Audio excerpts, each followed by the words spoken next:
Okay, so in this next part of 11.1, we're going to be dealing with convergent sequences and looking at properties that they have. So first thing we're going to talk about is this one. If the limit as x goes to infinity of f of x equals L, so f of x here, we're talking about a function of real numbers, not just a sequence. But if f of n equals a sub n when n is an integer, then the limit of the sequence of these terms is also L. So here's what this is talking about. If you have a function that's a real valued function, so it has values at 1/2, it has a value at pi, it has values for any real number you want to plug into it. But if that function agrees with your sequence for the positive integer values that you can plug into this thing, then whatever the limit of this function is as x goes to infinity will also be the limit of your sequence. So this is kind of an illustration of why this works. This red curve here is the graph of the function y equals f of x, just some general function. And you can see it has this horizontal asymptote at L. That implies that the limit as x goes to infinity of this function is L. Then if on this function you put the terms of your sequence at every integer value, every positive integer value of x, so that's a1, a2, a3, a4, and so on, then those terms of your sequence are kind of carried along this curve, and those are going to be forced to approach the same limit as you go to infinity. So just kind of intuitively, it makes sense why that happens. Here's several more properties for convergent sequences. We're not going to prove any of these because the proofs are pretty much the exact same as what you see for the corresponding properties for limits of functions. But we're going to at least talk through them real quick. So you can suppose you have two convergent sequences, an and bn. So each of these sequences has some limit. And suppose also that c is just some arbitrary constant. Then we have the following properties. So if you form a new sequence out of these where the terms of the sequence are an plus bn, then the limit of that sequence is going to be the sum of the limits of each of these. Same thing happens with differences. Same thing happens with multiplying by a scalar. So take, for example, the sequence a sub n, or just an. If I take all of the terms of that sequence and multiply it by this constant c, then the limit of that sequence is equal to what I would have gotten by just taking the limit of the sequence that I started with and multiplying that by c. We have similar properties for products and for quotients, provided that the limit as b sub n goes to infinity is not 0, because then you would be dividing by 0 here. Okay? Down here we have a power law, which basically says that if you have a limit as n goes to infinity of a sub n raised to a specific power p, you can bring that limit in to the an terms and then just find that limit and raise that to the power of p. This is assuming that we're dealing with a positive power and that you have positive terms in your original sequence.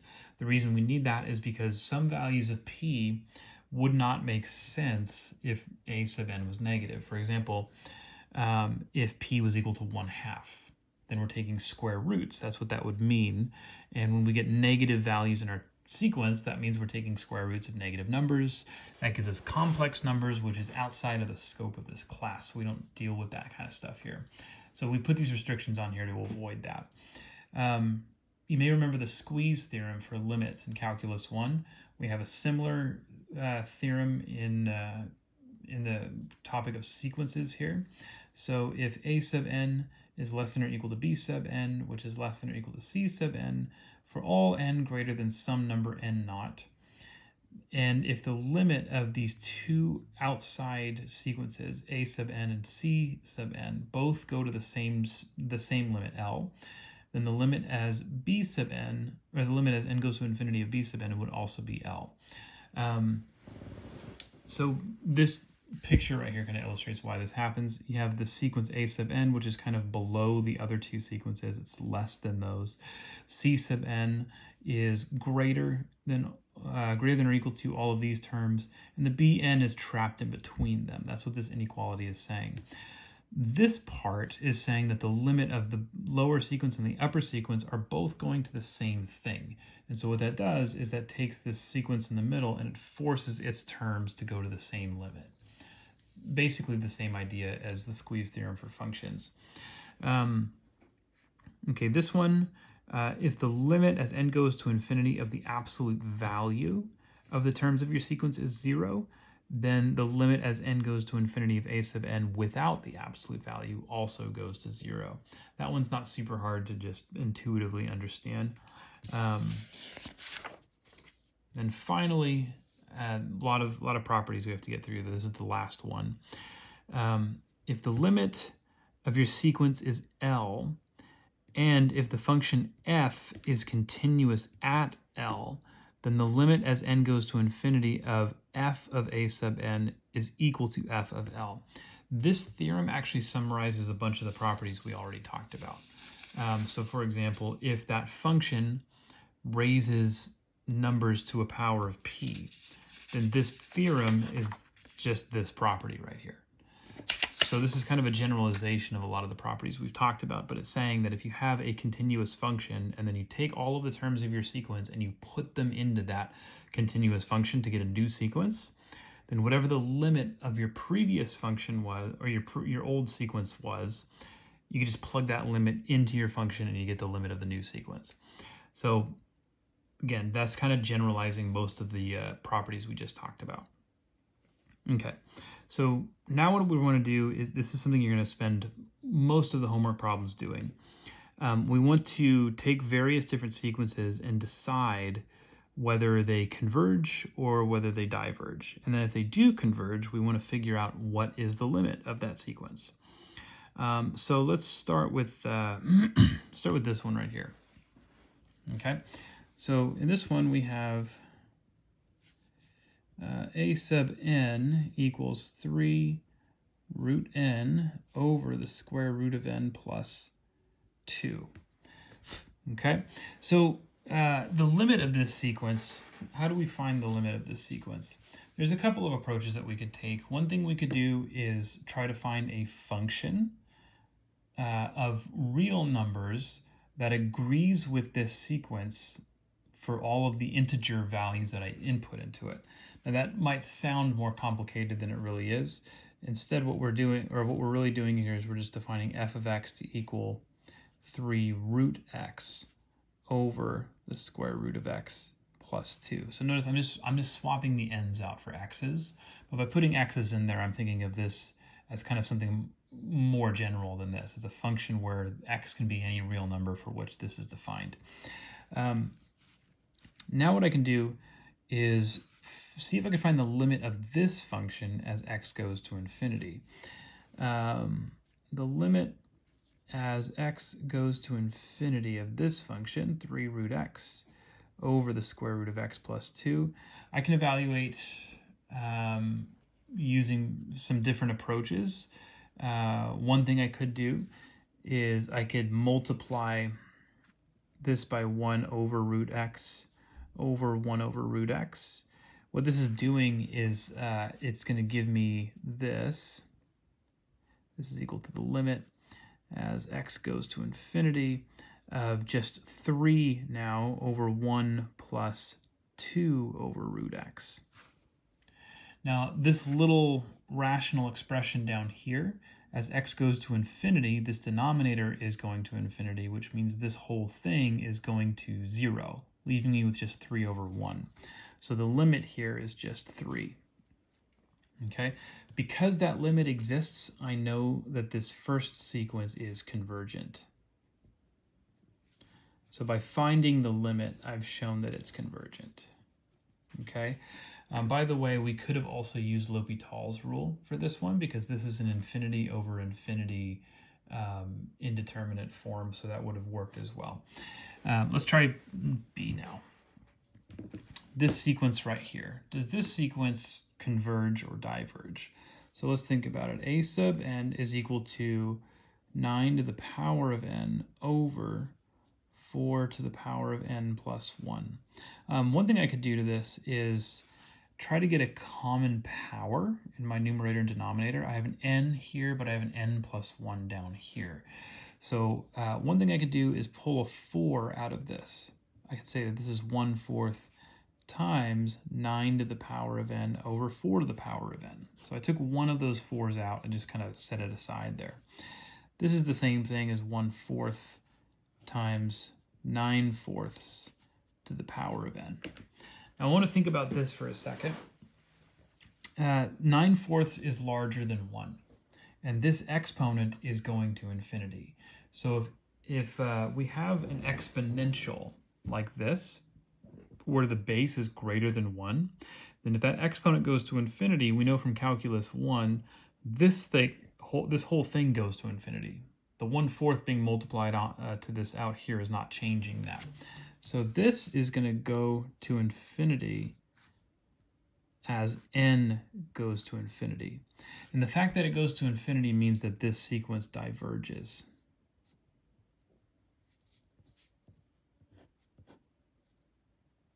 Okay. Let's try the next one. C. Inverse tangent of n over n. Does this sequence converge or does this sequence diverge? So this one's a little bit different because it involves an inverse trig function. And when you see that, you might be a little thrown, might not know what to do with that. Here's what we get to do. I'm going to use the squeeze theorem. The inverse tangent function is a bounded function. That means it has a lower bound and an upper bound. This is something we know from trigonometry. Regardless of what I'm plugging in for n here, the inverse tangent of n only takes on values between negative pi over 2 and positive pi over 2, exclusive. It doesn't ever get to those endpoints. Now, if I compare that to the actual formula that I want to use, I have to put that thing over n. So I'm really going to divide everything by n. This is the same thing as negative pi over 2 divided by n, which is less than the inverse tangent of n over n, less than the inverse tangent. Oh, sorry, wrong thing. Pi over 2 over n. Now, both of these go to 0 as n goes to infinity because I have constants in my numerators, but my denominator is an n. So as n goes to infinity, these two fractions are going to go to 0. That goes to 0. That goes to 0. So as n goes to infinity. So what that tells me is that because I get the same limit out here, the squeeze theorem is going to force this guy down to 0 as well. So by the squeeze theorem,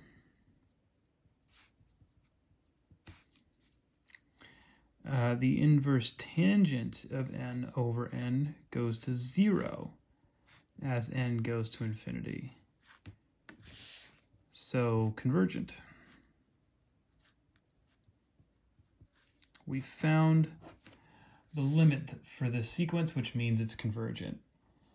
Okay, let's try this one. Natural log of n plus 1 minus the natural log of n. What can we say about that sequence?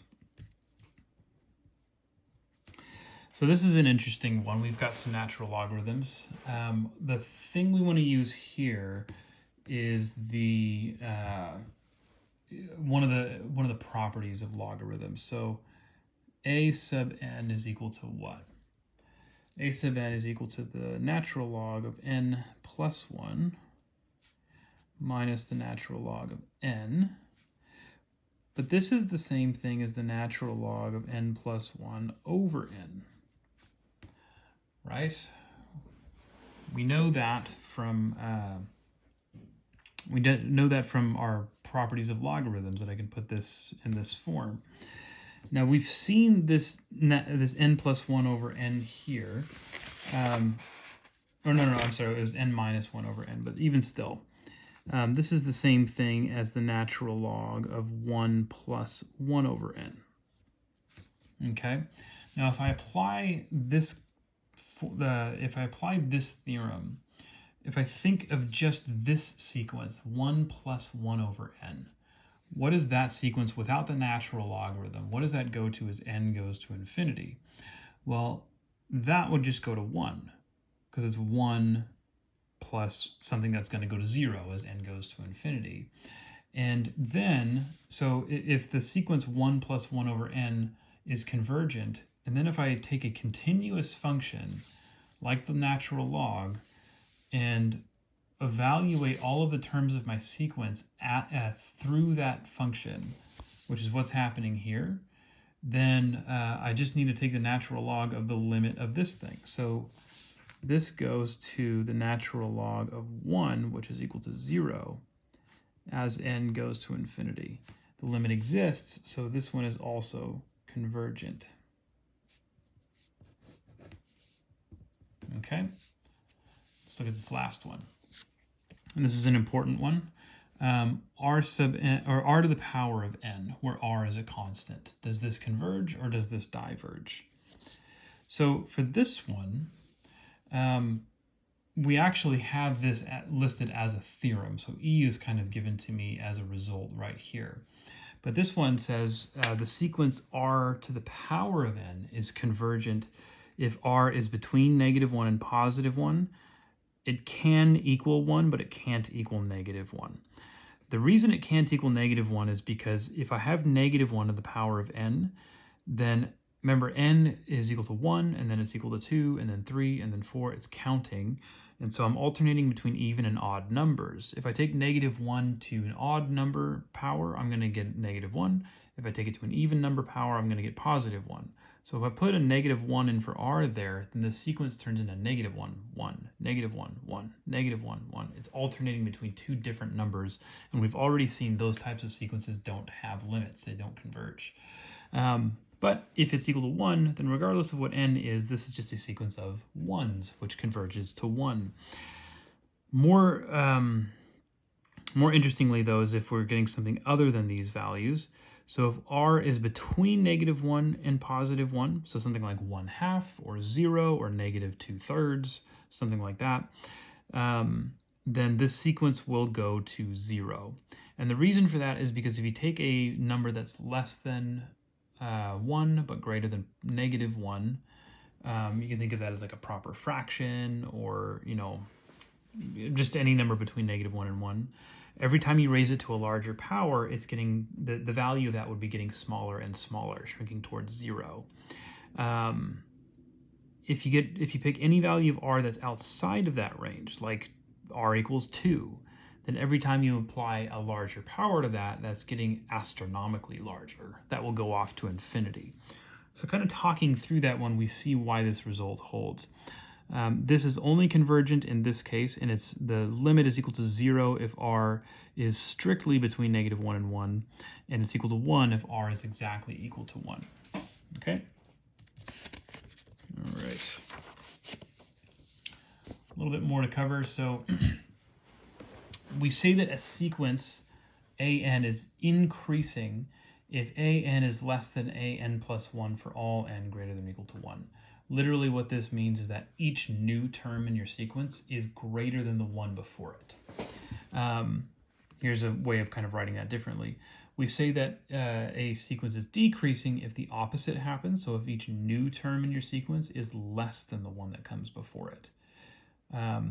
In either case, we call a sequence that's either increasing or decreasing monotonic.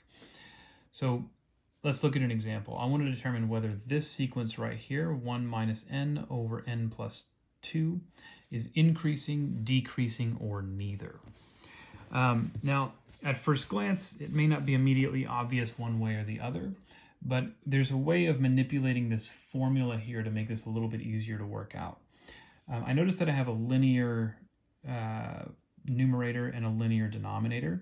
If I can get my numerator to somewhat match what I have in my denominator, I can get those things to cancel out and give me a 1. So here's what I mean by that.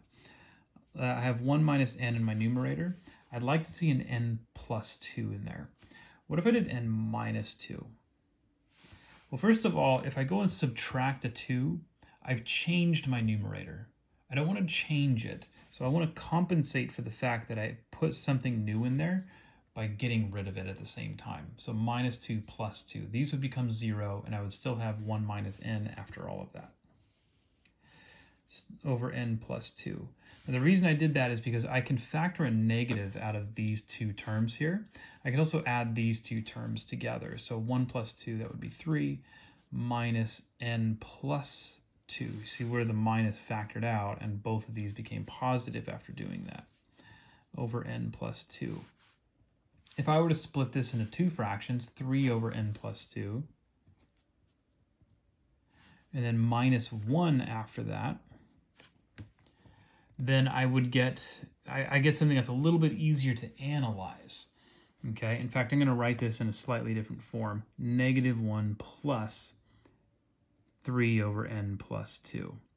And now what I want to do is think about whether this thing is increasing, decreasing, or neither. So the negative 1 is not that important for this analysis. It's really the term that has the n in it. As n gets bigger, so n equals 1, n equals 2, n equals 3, and so on and so forth, what is happening to this term? Well, the only n in this expression is showing up in the denominator, and I can see that as n gets bigger, my denominator gets bigger, which means the fraction gets smaller. So with each new term, I'm doing negative 1 plus a number that's getting smaller and smaller and smaller, which means that this thing is decreasing. So I would say that this is decreasing. Okay. And it was easier to see that when I put this in this form. Another way of showing that this thing is decreasing is by looking at a function that agrees with our sequence. So we've seen that already. If I replace these n's with x's, and I say y equals 1 minus x over x plus 2. If I were to graph that function, you would see a hyperbola, and the part of the hyperbola that starts at 1, because remember our sequences start with n equals 1, is decreasing. You can actually see that happening. Okay, where are we going with the monotonic idea? So a little bit more to define before we can get to an important theorem. We say that a sequence is bounded above if there's some number m such that all of the terms of your sequence are less than or equal to m. And we say that it's bounded below by some number little m if all of the terms of your sequence are greater than or equal to that m. If a sequence is bounded above and below, we just say that the sequence is bounded. So here's where we're using this. This is an important theorem, the monotonic sequence theorem. It says that every bounded monotonic sequence is convergent. So notice it has both properties. It's bounded, and it's either increasing or decreasing, because that's what monotonic means. If you have both of those properties for a sequence, automatically you know that it converges. Okay? In particular, if a sequence that is increasing and bounded above converges, this is breaking this down into both cases. If it's increasing and bounded above, a sequence will converge. If it's decreasing and bounded below, that will converge as well. So as a final example, let's show that this sequence is bounded and find its limit. So we just dealt with this sequence over here. Remember, we said that it's decreasing. Okay? If we can show that it's bounded, then we will have found the other condition on the monotonic sequence theorem, and so we can say with certainty that this thing will converge. So how do we do that? Well, for one thing, we showed that 1 minus n over n plus 2, this is what the nth term of our sequence would look like. We showed that it was equal to negative 1 plus 3 over n plus 2. Now I know that the absolute smallest that this thing can be is whatever would make this denominator the biggest. And the way to let me say that a different way. As this n gets bigger and bigger, this fraction gets smaller and smaller, and so this entire expression gets smaller and smaller. So if we want the largest possible value that we can get out of this expression, we need n to be as small as possible. But remember, n is not just some arbitrary value, it's natural numbers. The smallest we're allowed to make n is 1. So this is as small as it could possibly, or as large as it could possibly get if n is equal to 1. If I plug a 1 in for n, I get 3 over 3, which is 1. Negative 1 plus 1 is equal to 0. So this thing can never be any bigger than 0. So I would say that this is less than or equal to 0. What is the smallest I could make this expression? Well, to make this expression small, I need n to be really big, because that would make this thing shrink towards 0. If we let n go to infinity, then we know that this term goes to 0, and negative 1 plus 0 would be negative 1. So I know from that this is greater than or equal to negative 1. In fact, it's not even that. I can even say it's just greater than negative 1, because this never actually reaches 0. That's just what the limit is.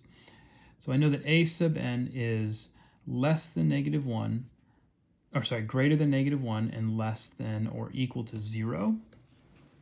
And so that's telling me that it's bounded. So this sequence, I'm using a sub n to represent the sequence, but this sequence is bounded. Okay, so by the monotonic sequence theorem, because it's bounded and because we already showed that it's decreasing, it should have a limit. I can find the limit by taking this way of expressing this sequence and letting n go to infinity. The limit as n goes to infinity, we already saw, is negative 1. Okay, that's going to wrap up 11.1.